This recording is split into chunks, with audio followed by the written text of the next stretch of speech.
And welcome everybody to the PCS Like a Pro show. We've got a great show today. I'm really excited to get to talk to one of my friends today and hear all the advice that she has to give. But before we get into that, it's order season. A lot of folks are going to be coming down on their orders pretty soon. And so it's just a reminder that once you receive those official orders, that you log into DPS and that you set up your move, whether you're going to do the military contracted movers or you're going to do a PPM and move yourself. You still need to set your move up on DPS and let the military know how you want to move. Now, just a little caveat there, if you're moving in the summer, so like May 15th or later, just know that you're probably not going to get a moving company assigned to you until probably March, April timeframe. The rates switch over with the moving companies. There's a lot of back end stuff that we don't see as a customer on our side. But if you're moving May 15th or after, you might get a phone call saying, hey, we can't assign a company. We can't book your dates yet. And that's just because the rates are not into the system yet. Don't freak out.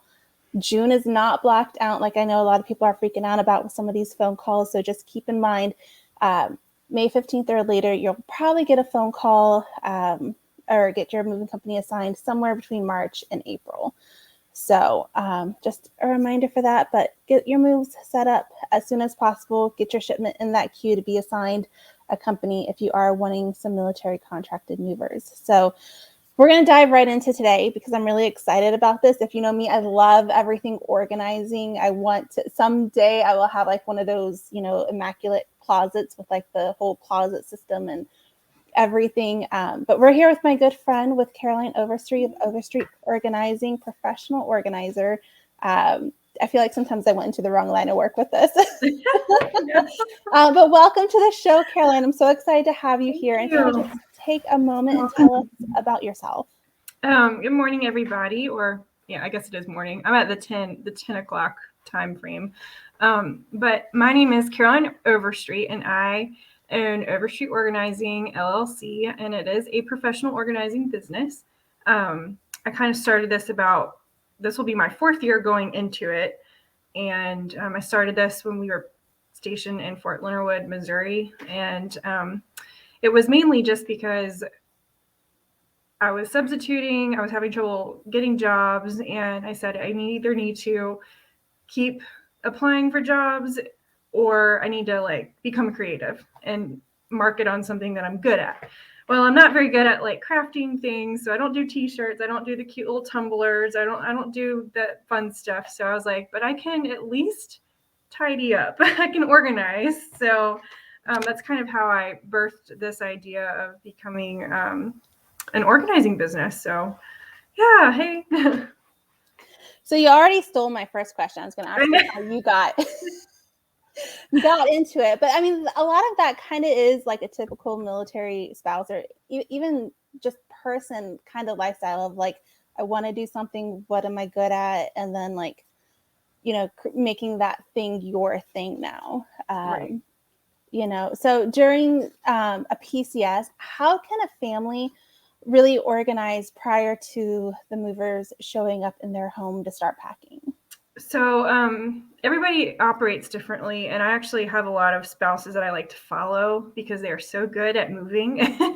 But for what we do in my home, and now just a disclosure, we don't have children at the moment. So I know that totally makes things a little bit more challenging.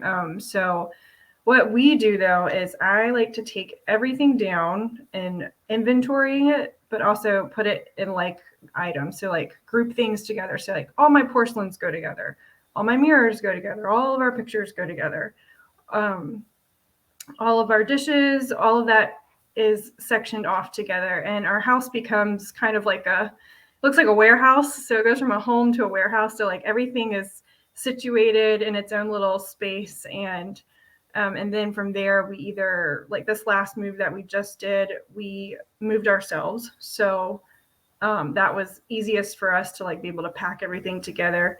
But with the movers coming in, because we've also had the Army move us, they have come in and they've been able to oh, wow, everything's already taken down and sectioned off. So, and that way I can kind of watch over my high value items list, my breakables, grandma's china. So, but that's what we do. And I know that everybody operates differently, but that is what I have found to be the easiest, because it's easier than them just coming in, dumping out your drawers, and you're like, oh, wait, I had something in this drawer and now it's over here. So I like to have everything that's like items sorted into the same category. So just take your home and turn it into a warehouse. So that's kind of the mentality. Yes, I love that. And similar things, if you're in our PCS Like a Pro Facebook group, you'll hear me talk a lot about, you need to inventory your home. You need to have your own inventory of what it is you own, because should a catastrophic loss happen or a box go missing, it's easier to do, process of elimination as to what showed up versus saying like, well, it was a box labeled linens, but like how many sheets did we really own and how many bath towels did we have in there?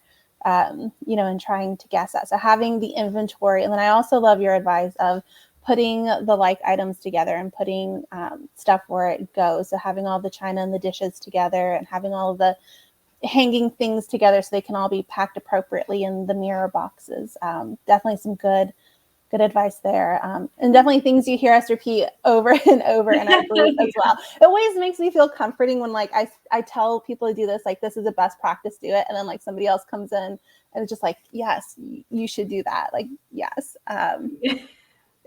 So when settling into a new home, many folks, like we struggle with setting things up because we're trying to get our giant sectional to fit into a tiny living room, or, just furniture differently. Some things don't fit where they're supposed to. So what are some areas that are usually like some big pain points that families struggle with that you've seen? And like, what areas should we spend more time on and maybe just not shove stuff in there and say, we'll do it later? So I always, when people move into a new space, I always say, go after the spaces that you're going to utilize the most. So your kitchen, your bedroom, and then the living room is usually the biggest space. If you can go through your belongings and triage some things that might not, I know some people say, well, it doesn't work in this home, but it'll work in the next home, right? I have some items that did not work in this home, but worked in our last home. So I stored them away in our attic, where we have a little shed we're in a rental. So, I mean, rentals, it's like, life's like a box of chocolates kind of thing. But if you can, before you even step foot into the home, if you know what you're walking into, take pictures of the spaces, or just look at start playing Tetris in your mind. So that's like a pre-planned thing. But I think the biggest thing for a lot of families with kids is like toy storage. Everything you can go from having like a big room that you can establish as like a playroom to not having anything, no rooms established as a playroom. So I think it's just really minimizing what you own and keeping exactly what you feel you need versus toting around all that extra stuff. And because we honestly, we don't need a lot. We really don't. We just we like to collect. The consumer market has really damaged Americans, and it's the buy market. You need this, you need that.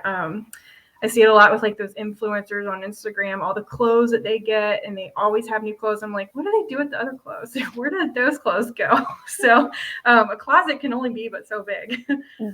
So it's just like really knowing what you need to keep or want to keep that's really special to you, because we really don't need to be toting everything around. And for the large sectional couches, I have like kind of a like and a hate for those things. I know a lot of people that love them, that own them, and they're great, but I always think, will this get through the door frame or the frame into the room? Like, how will this work? So we only have a queen size bed because I feel bad for movers trying to get it down a hallway, or, I have like a whole different outlook on that stuff. But I know some people that just have like a sectional and they absolutely love it. But yeah, I'm trying to convince my husband. So right now we have a couch and love seat, and those they call them sectionals now or something, like those modular sectionals where you order like the seats and the sides separately, and you can make it a 3-seater or a 2-seater or a chair and a 2-seater type of deal. Like, I'm trying to convince my husband that we should order one of those. He's not very keen on it yet. And I'm just like, but we can set up however we want it. And if you like decide you want to like you can make your couch like a bed for movie night, and then like the next day you could rearrange it into something else. Yes. I You know, think that's so a great the pillow, like the pillow furniture, or I always call it like the Turkish furniture, the Indian, you know, like from foreign countries. They have like those pillows that they sit on, and I was like, this would be perfect for PCSing because it's not a structured couch. So you just like throw it all and maybe like get a vacuum bag and suck it all out, and there's your couch. right. It's not a bad idea. So I do like that. I hope that you can convince him to get one, because I think that'd be kind of cool. You have to take lots of pictures of it too. Yes, I'm trying really hard for that because we know we're going to end up getting new living room furniture. I'm just like, we could just get one of these and it'll fit whatever home we go into. And if we have to store a seat or a side in a closet for whatever, like, okay, like it's, you know, but everything will fit. And I love your other advice, you know, to triage. I always say to do a purge, you know, but when you know you're moving to like go through, there's going to be clothes that don't fit you. If you have kids, there's clothes that they outgrew. There's probably toys that are broken or that they don't play with, you can get rid of. You know, I recently went through my hutch and there were a couple of bowls that I pulled out because I just like, I bought them like a decade ago and I haven't used them. Like they move with us and they just go into my hutch. But there's no sentimental value to them. So they came out and they're in my yard sale pile now. You know, but I think that's always a big thing. And my always rule of thumb that I tell people is that if it's not sentimental, if you didn't use it at this duty station and you know you're not using it at your next duty station, to go ahead and get rid of it. I had one friend that they had moved last summer and she was trying to figure out decorating her home. And she was just like, this is what we had up in our last home. Like, how do I know what to keep and what to get rid of? Because this all can't go up here. And I said, well, if it's something like those little archway thingies, I was like, if, you know, those are like mass produced everywhere. Like your next home, if you still wanted to have those, you could probably easily find them again somewhere else. Right. You know, but those one of a kind pieces maybe you keep and hold on to.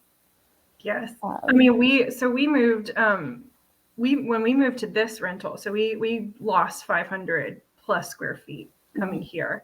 And I have a lot of artwork, a lot that I like to hang, but I was like, oh man, the wall space is not what we had before. So having to get creative in how you hang your art, your wall, your pictures, everything. That was really hard for me. I still actually right behind me, I had to shut the door. So this is my organizer like closet back here. That's where everything that was loosey goosey when we first, you know, everything else found a spot. We put in that closet so that when we got back from Christmas, I could kind of figure out where it needs to go. But yeah, even organizers struggle with that stuff too. But it is hard, like moving from different like layouts to like figuring out where pieces go. And like this room only has a desk in it and like a window bench. Like I don't have very, very much furniture in this room, but this is considered our office too. So this is like my office, my home office, I guess. But yeah, it is very important to like go through and really ask yourselves the hard questions of, have I used this? Does this fit anymore?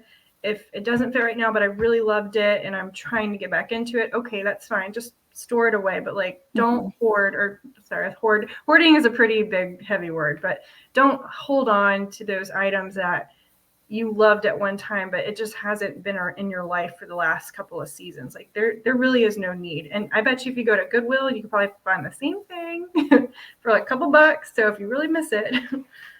Yeah, no, definitely good advice. Last summer, because I feel like as a military family, we're usually in this like never ending state of like organizing and tidying and purging, because like we know we could have surprise orders. We know generally 2 to 3 years we're going to move again. So it's just like, I don't want to wait. Like we'll start now and everything. So last summer, like we weren't moving, but we did another big clean out of things then. And so like, I don't know how many years. I don't know. We're at 16 years. We've done 10 PCSs. Like I used to be really big into scrapbook. And I would scrapbook everything. And I had like all of the paper and all of the scissors that did like the different trims on stuff and like various different scrapbooking books to like put stuff into.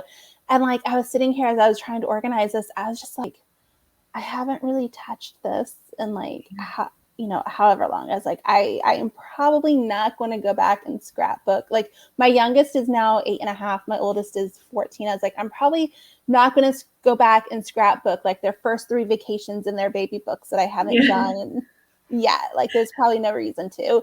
I did keep some things. We did a big family Disney trip to Disney. And so like I kept like all of my Disney stuff and figure I'll go back and maybe do that because that was like a special vacation for us. But like everything else, like as you said, if you haven't touched it, if you haven't used it, if you are no longer doing that hobby and you moved on to something else, it's definitely worth getting. Not just for the space in your home, but I also think about like our household goods weight and like adding to that as well. And so I'm very excited with what we've purged and already cleaned out, like where we're moving this summer. And so it's just like, where are we going to be at in our weight? Are we going to be like what we came in with and like we've been able to maintain? Is it going to be less? Is it going to be more? We always like playing that game and guessing where we fall in.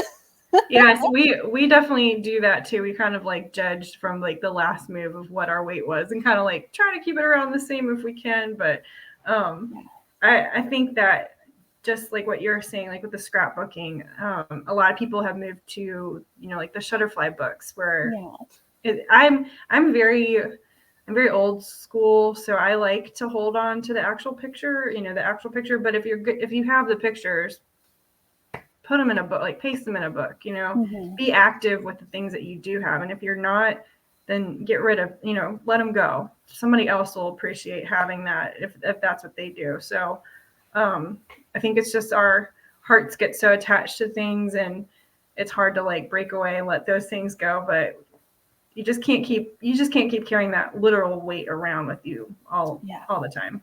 Yeah, no, absolutely. We've had some times where we've cleaned some stuff out and it was just something sentimental from a childhood or whatever it was. And it was just like, I'm not ready to part with this yet. And then it was like 3 years later, we were preparing for the next PCS. And it was just like, okay, I'm good to let this go now. So sometimes you just need a little bit of time. And it's like, I had some of my old Barbies that were just like in totes. And so when my daughter, came of age where she was interested in Barbies and dolls, I was like, you know what, like, let me just get those out. Like, I'm obviously not playing with them anymore. So we opened up some of them and she's got them in her room and she's playing with them. So it's just like, well, I'm not keeping money. She is now. And it seems I have toys like that at home too. My niece has been getting to play with. So like, I'm a very sentimental person. So when it comes to stuff like that, I actually have trouble like saying, okay, maybe I can let this go. Yeah, that's a whole different ballgame for me. Now, if it's someone else I can work with, yeah, sure. I'm a little bit more like, okay, do you really actually need this? But when it comes to me, it's a whole different ballgame. Yeah, it definitely is. So what are some basic tips that can help families when trying to organize their new space? Well, the first one was to triage or declutter your stuff. That's the biggest thing. The second is to set up a system that works for everybody under your roof. Because if it only works for mom's going to be the one that's going to have to keep putting it back together. So try to figure out, kind of like study how your family behaves, like kind of just watch them and see where they put things down and how they come home from school. What do they do with their backpack? Where do their shoes go? Their coats? And then create a system based off of their behaviors. Because that is, I think as an organizer, I don't get to actually like go live with these families to see how they actually operate. So I really try to ask my clients like, okay, so how does your, daily life go? Like when you come home, where do you put your keys? Where do you put your phone? When you open up your pantry, where do you grab first? So the pantry thing, like in the kitchen, a lot of people like to do zones. So like, here's my spaghetti dinner stuff. So you're going to have the pasta and the sauce, or a kid's snack area. A couple of clients I've had, we've established just a cabinet that's nothing but kids like plates and spoons. So it's a one-stop shop for your kids stuff. So like cups, plates, spoons, whatever. It's not like, oh, the kids have their spoons and forks with the adults, or their cups are kind of like mingled in. It's literally a cabinet dedicated to your child. So all you'd be like, okay, this is a kid thing. It goes right to the kid cabinet. Try to make it like a lot easier for them to just maneuver in their house. And what was the other part of the question? Sorry. No, just like like you're on it, just Okay. to help organize the space. And I feel like you probably have a camera watching my home, because like Ah! everything that you listed, I'm just like, yeah. Like we have a cabinet that's got the plastic cups and plates and bowls in it. We're slowly phasing that out as my children are getting older and we don't need it so much. But I'm just like, we should probably keep like a few plastic things for when we have like other people or friends over with small kids. I can offer them a plastic plate. Our pantry, like I've got that shelf that has our pastas lined up, and then the sauces are right in front of it, and then like the baking mix over there. And then like when my kids come home from school, before it was like they come home through the garage and in through the washroom. You have to come through the kitchen, and it was just like a line of shedding things from school. Like, here's my backpack. I take a few steps. There goes my coat. Take a few steps. Drop my water bottle. Take a few steps. There goes a shoe. And it was just trying to get that system in place of like, let's not undress and drop things until we get to where we put our backpacks and hang our coats up. And put the water, like have a little water bottle station, put your water bottle in this basket, and then I'll take everything from the basket and put it in here. My husband, he's kind of the same way. Like, he likes to drape his clothes over top of his dresser. He has like a tall dresser, and it drives me batty. So in our last house, I got an over the door rack, like hanging rack, because his closet was right next to his dresser. We had two separate closets. And I said, look, instead of draping it over your dresser, if you're not going to actually physically hang it up, hang it on the hook. So all you have to do is open the door and put it on the hook. He started doing it. It's just training them, That's like the best thing, is like, it's just training them to like go with the system and not have clothes everywhere or stuff everywhere. And I think just like your remote control, like that goes to a certain spot after TV, so you're not hunting for it. It's a discipline in itself. Is like, at the end of the day, you tidy up your living room, you put your pillows back, you fold the blankets, and you put the remote control back where it goes.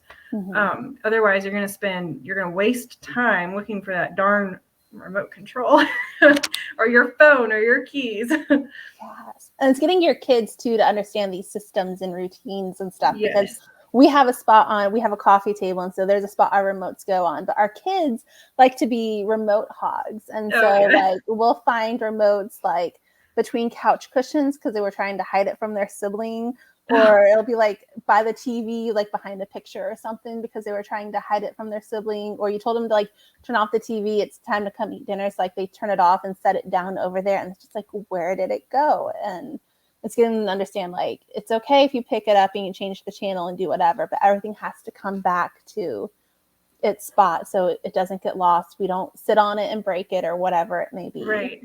Yes. And that's the biggest thing. It's just discipline and structure. It's like working out, you're not going to get the ripped abs if you don't go to the gym, if you don't eat the foods, so that's my problem. I need to go to the gym. That's my problem too.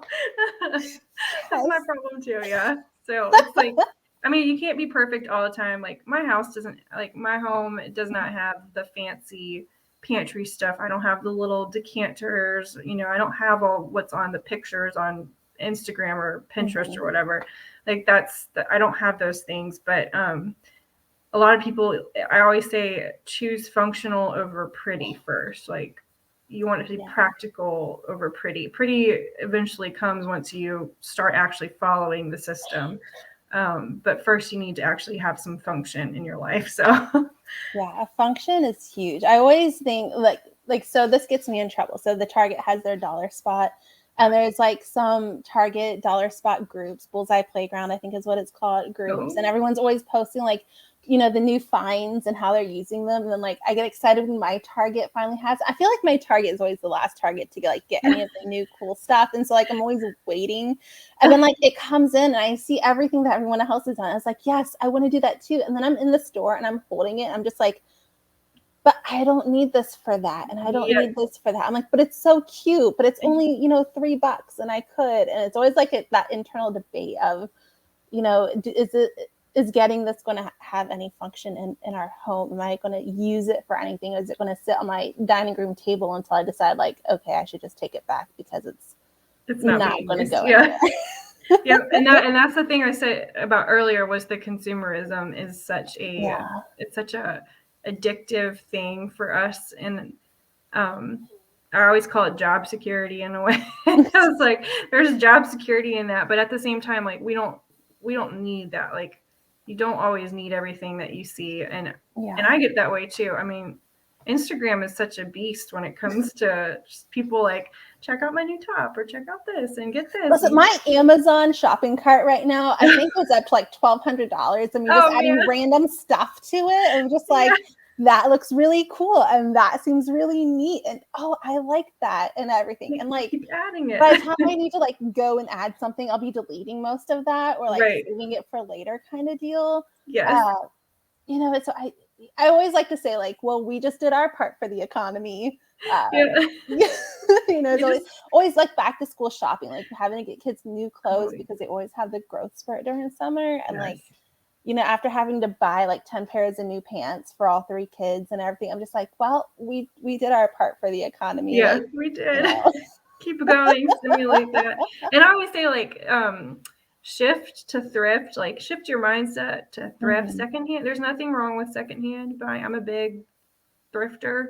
So like if you want to save on some, especially when it comes to like household goods, I like buying secondhand because I don't want to spend like the initial cost of like a rug when somebody already has a rug that they're getting rid of. So, but like if you can kind of like shift your mentality to like, oh, it's already made, it's already floating out there, why don't I try to go find it? I know a lot of people get really overwhelmed with thrift shops and stuff because it's just too overwhelming, because it's never in the, you know, it's not like I can walk in and know exactly where it is. So I know there's people out there that feel that way, but try like, you know, just go into the thrift store mindset. Some thrift stores are really fancy. You know, they've got some nice ones out there that they've like treated to be like literally a store.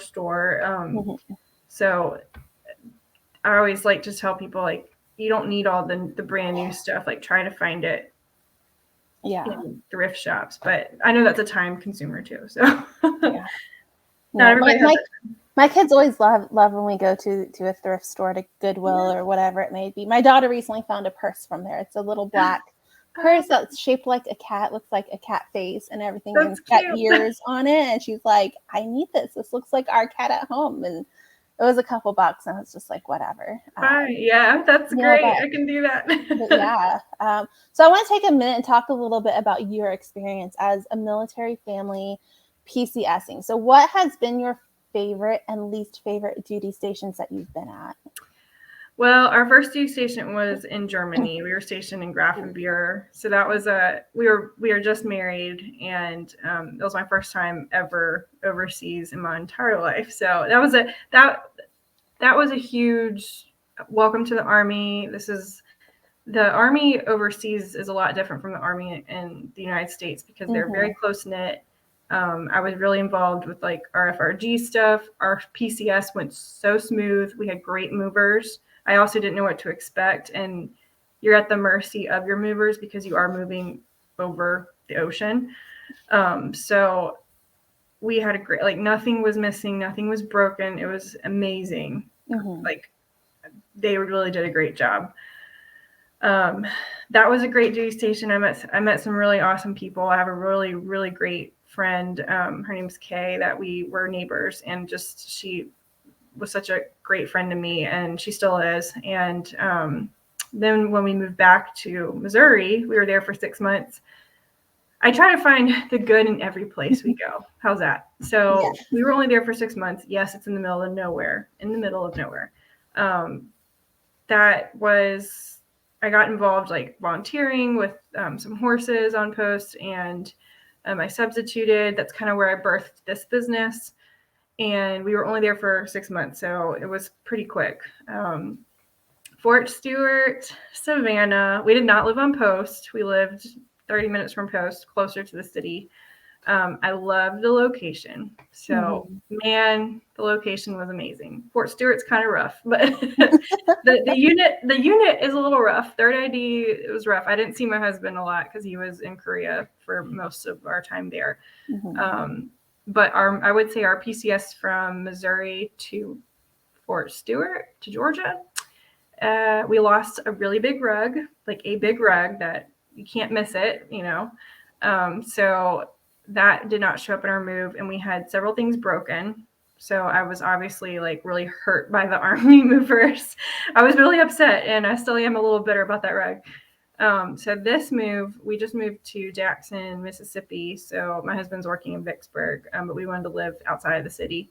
And we decided to do a full Diddy PCS because of the short distance and because of the fact that we got a little burned by the army, and I got a little scared for this move. But I will say, like, if you get good movers with the army, it does make life so much easier. Moving yourself is challenging, and you really have to be in the right headspace, and you have to really, really be organized. So my husband was a really big support helper. I started getting ready before he got home from Korea because we moved like a month and a half after he got home. So I started getting ready, but he's like really good at, executing a plan. I get a little overwhelmed sometimes with my own stuff. So I'm good at like leading others, but when it comes to myself, it can be a whole different like I said, ball game. But I don't know. It depends. Definitely study your movers, kind of like figure out who you're moving.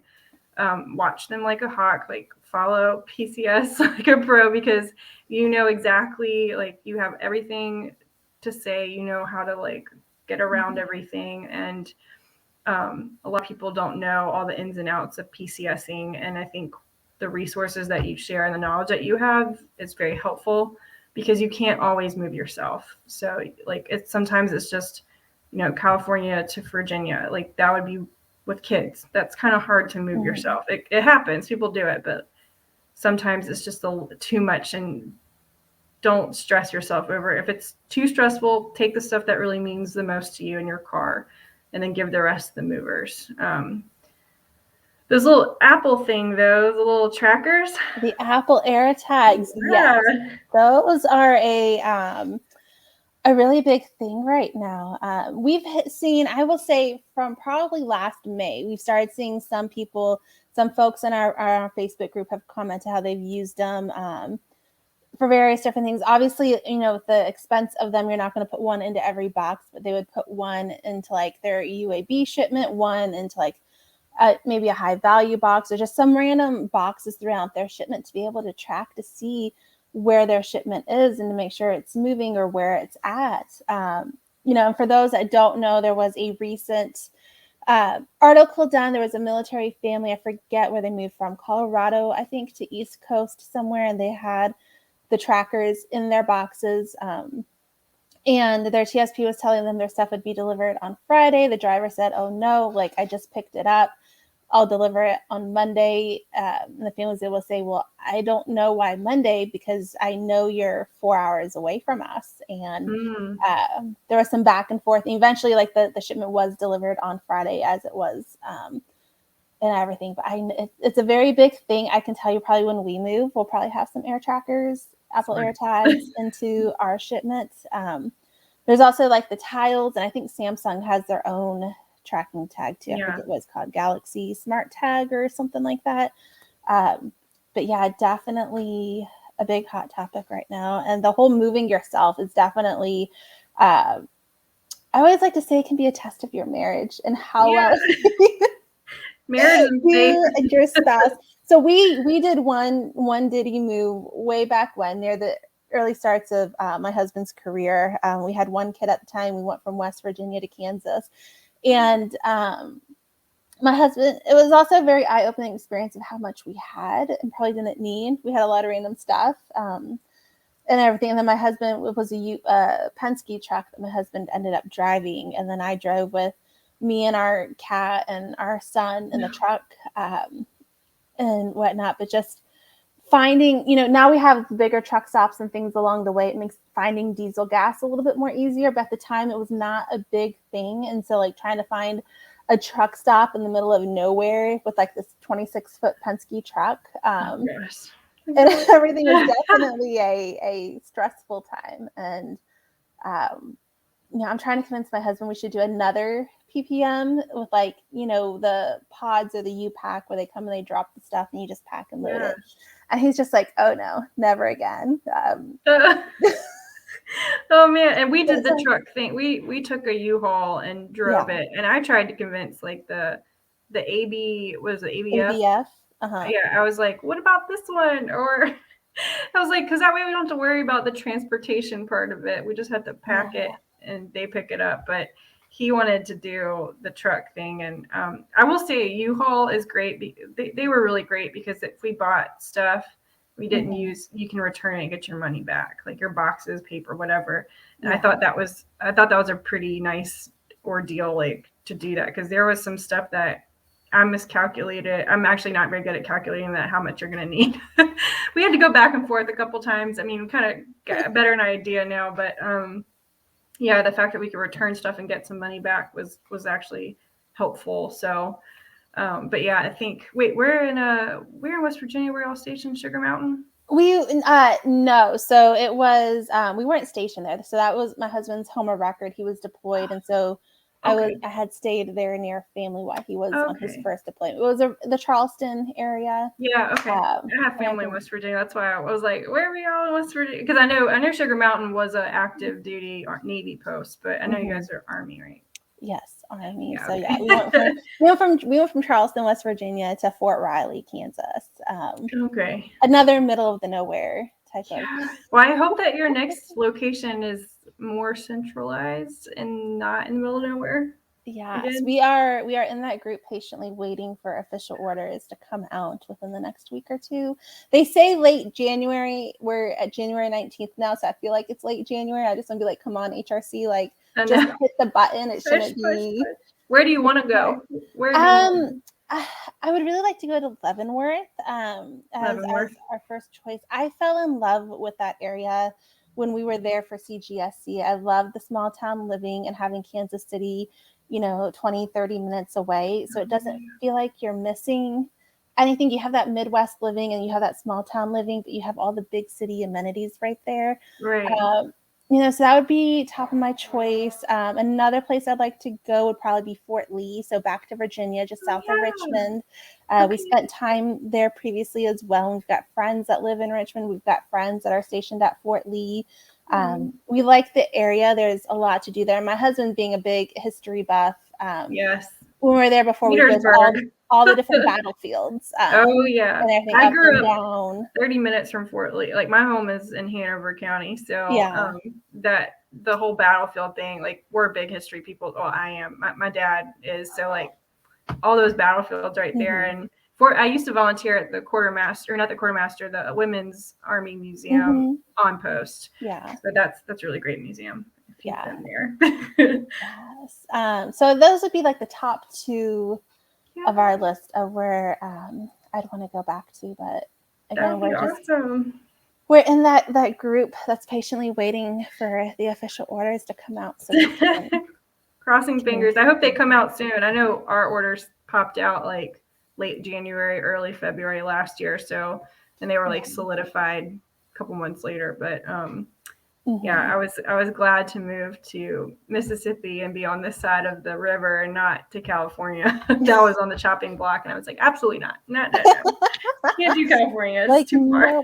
No, we have like of the U.S. We have like lines drawn of like where we'd be okay living at, and like little pockets here and there. Yeah, and like, it's not there. Like we're not going to be happy folks. But we've been, I think, fortunate in our experience and our journey that we haven't had any place that I would say was really horrible. I think, every location is kind of what you make of it, and also the people that you meet there. And so we've been even having a few remote assignments, non-traditional assignments without, major military installations nearby. We've met some great people and some really good friends that have made those places a little bit easier. But I don't think there's.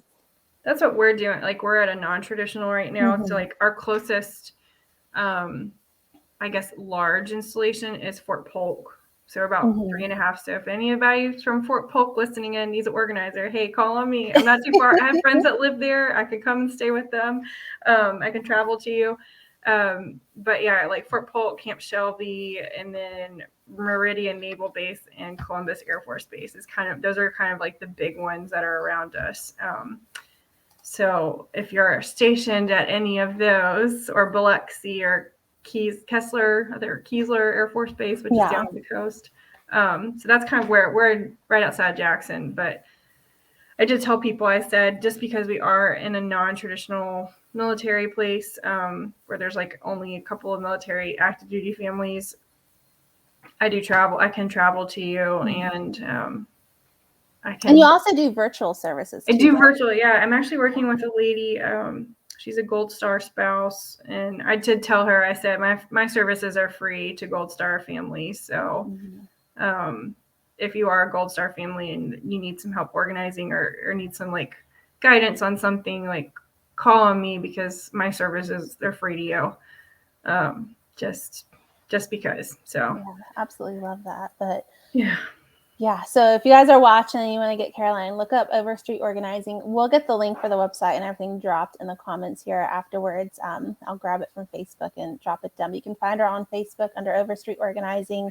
And just absolutely fab. I love seeing all the pictures you posted, like the before and afters. And I'm just like, that's amazing. Like, I need some of that in my house. And now I'm just like, but we're moving in a few months. Like, I know.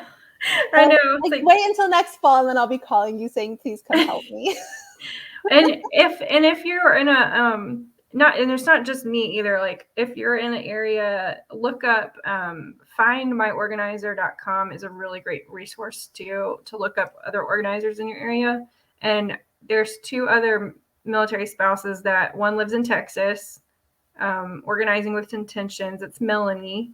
She's stationed there right now, and she's actually a veteran too. And then Tidy Milso lives up in Maryland. She's awesome too. They're both extremely good at their content. They do a lot of reels and stuff, so they're really fun to watch. I'm like I'm trying to get better at that stuff, but I always say, like, I'd rather be in the seat, going into people's houses, and by the time of the end of the day, I'm just like too tired to do the other stuff, because it does take a lot of energy. But try following them too, because they're really awesome, and I enjoy seeing what they provide too. But yeah, look up. I mean, I'm here, and if you need me to help you find somebody in your area, just call on me. I'm happy to help do that too. Yeah, absolutely. Well, I had a fun time talking with you today. Thank you for joining us. We'll definitely have to have you back on sometime. Maybe after I move, we can do an episode where you're helping me organize my closet and my pantry. And I always feel like those are the biggest struggles. Like our current house, like we lack closet space because of the open concept. So there isn't like, a coat closet by the front door, which I struggle with. Then our pantry is just really weird here. It's like built-in shelvings, but they're all different heights and different sizes, and just more. It's weird. We've made it work. Again, I mean, any house you can make work for a couple of years while you're there. Not everything's going to be perfect as we move around, but I feel like there's areas where I could definitely use Caroline coming in and just fixing it for me. Fix it now. Wave my magic wand and it's done. Well, thank you, Megan. I appreciate it. Yeah, so thanks for being here. And everybody else watching, thank you for joining us. Join us again next week. We're going to have another one of my friends on, Amy Bushatz, who's the executive editor for military.com, military spouse, military family. And we're going to be talking about her experiences and her organization, Humans Outside, and everything that she's done with all of that as well. So be sure to join us again next week. Until then, y'all have a great rest of the day, and we'll see you next week. Bye.